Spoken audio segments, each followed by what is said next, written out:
திருவண்ணாமலையில் பள்ளி பேருந்துகள் முறையாக பராமரிக்கப்படுகிறதா என்பது குறித்து வட்டார போக்குவரத்து அலுவலர் சோதனை நடத்தினார். தமிழகத்தில் பள்ளி பேருந்துகள் முறையாக பராமரிக்கப்படுகிறதா என்பது குறித்து ஒவ்வொரு ஆண்டும் சோதனை நடத்தப்படுவது வழக்கம். அந்த வகையில் திருவண்ணாமலை மாவட்ட வட்டார போக்குவரத்து அலுவலர் அழகரசு தலைமையில் மாவட்ட கோட்டாட்சியர், காவல்துறை அதிகாரிகள் உள்ளிட்டோர் சோதனை நடத்தினர். இதுவரை 700க்கும் மேற்பட்ட பள்ளி வாகனங்கள் பரிசோதிக்கப்பட்டன.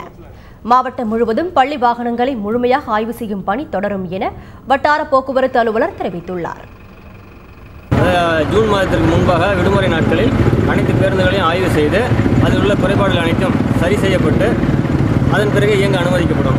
இந்த ஆய்வானது ஒரு குழு மூலம் நடத்தப்படுகிறது. அந்த குழுவில் வட்டார போக்குவரத்து அலுவலர், மாவட்ட கல்வி அலுவலர், மாவட்ட வருவாய் அலுவலர், காவல்துறை துணை கண்காணிப்பாளர் ஆகியோர் அடங்கிய குழு ஆய்வு செய்து இது குறைபாடுகள் இருப்பின் குறைபாடுகளை நிவர்த்தி செய்த பிறகு அதற்கு தகுதி சான்று